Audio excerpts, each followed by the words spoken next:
2단계 새만금 기본계획은 저탄소와 녹색 성장에 방점을 찍었습니다. 새만금을 재생에너지와 신산업의 중심지로 만들어 탄소 중립사회를 이끄는 글로벌 거점으로 만들겠다는 겁니다. 세계 최대의 수상 태양광 등 새만금의 특성을 활용하여 그린 성장을 통한 신산업의 중심지가 되도록 비전을 새롭게 하겠습니다. 스마트 그린 산단, 그린 수소 복합단지를 조성해 에너지 자립형 도시를 선도하고 신공항, 신항만과 연계된 경제 특구를 조성해 투자 거점으로 조성한다는 계획을 내놨습니다. 실행력을 높이기 위해 추진 주체와 시기도 명확히 했습니다. 투자 유치 활성화를 위해 재정 투입 역시 확대됩니다. 민간 자본으로 계획됐던 내부 간선도로는 국가 예산으로 건설되고 수자원공사가 상수관로를 조성하는 등 공기업의 참여도 늘어날 것으로 기대됩니다. 민자가 어려웠던 파트를 이제 그 국가 재정으로 전환을 많이 해서 기반 구축 이런 등등을 속도감 있게 구축함에 따라 가지고 민간 사업 유치나 이런 등등도 굉장히 유치가 활발히 될 것으로 예상이 됩니다. 정부는 청사진에 그쳤던 기본계획을 10년 단위 실행 계획으로 전환해 2050년까지 내부 개발을 마무리하기로 했습니다. 이 계획대로면 새만금이 2030년에 15만 명, 2050년에는 27만 명이 사는 자립도시가 될 것으로 예측했습니다. 한 해 8,700만 톤에 이르는 새만금 농업용소 공급은 금강물을 끌어쓰는 방안이 확정돼 새만금호 담소화 계획은 사실상 무산됐습니다. 네, 큰 틀에서 보면 새만금을 정부가 주도해서 그린 뉴딜과 신산업의 중심지로 변모시키겠다. 이런 청사진이 담겨 있습니다. 또 그 의지가 장밋빛 미래로만 그치지 않도록 10년 단위로 개발 로드맵도 마련하기로 했는데요. 이런 방향성 그리고 개발 의지 좀 이전에 비해서 변화했다고 보시는지요? 이 변화가 갑자기 온 건 아니고 사실은 몇 차례에 걸쳐 계속 기본 계획이 변경되어지면서 왔지 않습니까? 네. 예를 들면 처음에 새만금의 계획 인구는 60만 정도였어요. 이제 27만 명으로 줄었습니다.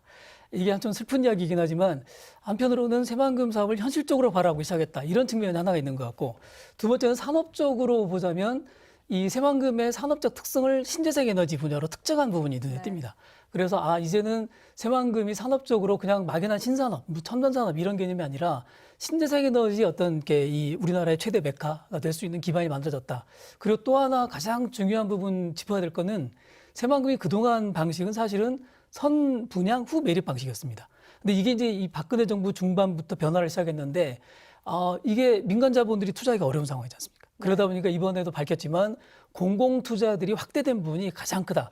저는 이번에 전라북도 또는 새만금 사업의 가장 중요한 변화라고 꼽자 그러면 저는 공공 분야의 투자가 강화되었다는 것. 이걸 꼽고 싶습니다. 그러니까 정부가 주도하는 그렇습니다. 게 그러니까 이제 과거에는 새만금을 바다인 상태에서 민간 사업자가 와서 그 땅을 분양받아서 바다인 상태를 매립하고 거기에 이제 투자라는 방식이었는데 이게 지난 5, 6년 동안 끊임없이 문제 제기를 하면서 이걸 먼저 국가가 먼저 땅을 만들고 그다음에 분양을 하겠다 이런 방식으로 바뀐 거죠. 그래서 이번에 인프라들도 국가가 공공에서 개발하겠다 이렇게 되기 때문에 과거에 매립을 공공이 하겠다고 해서 공사까지 만들어진 상황에서 한 단계 더 진전된 계획이다. 이렇게 저는 평가하고 싶습니다. 아무래도 의지가 좀 확실해졌다 이런 생각이 드는데요. 이 세부 내용을 좀 더 들여다보면 재생에너지 사업을 기반으로 당장 내년부터 전기를 생산하고 또 2030년까지 신공항, 신항만 건설 또 장차 15만 명, 나아가 말씀하신 대로 27만 명이 사는 자립도시로 만들겠다. 이런 의지도 담았거든요. 가능할까요?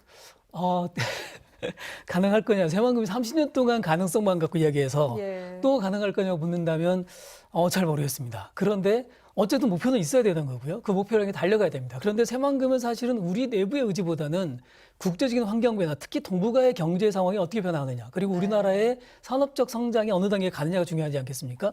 목표는 일단 세워야 된다, 분명하게. 그러나 이게 가능하냐 안 하냐고 하는 문제는 우리들의 의지뿐만 아니라 전체 정세의 변화를 봐야 되는 부분이 하나 있다라고 생각이 들고요.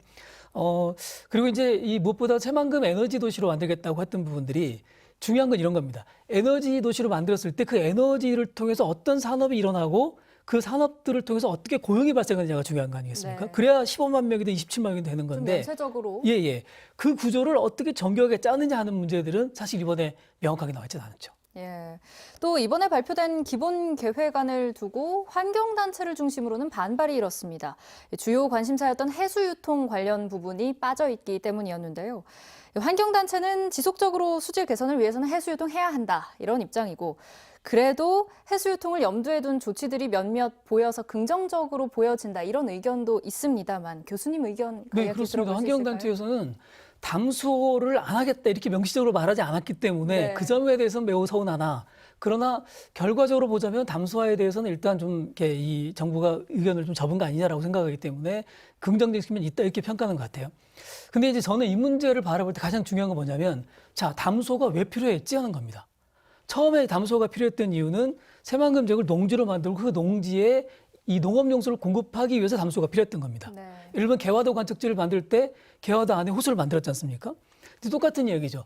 그런데 지금은 새만금이 농업용지로 가겠다고 했다가 이걸 복합용지로 가겠다고 바꿨고, 이번에는 산업중심으로 또 바꿨습니다. 그러면 자, 이 도시용지와 산업용지와 농업용지가 아직 남아있으니까 여기에 필요한 물의 양이 어느 정도가 되고, 이걸 위해서 과연 담수가 필요하냐, 그 계산을 해봐야 되는 겁니다. 그 환경단체 입장에서 보자면, 그렇게 보면 지금 현재 변화된 환경에서 보자면 담수호가 굳이 없어도 되는 것 아니냐.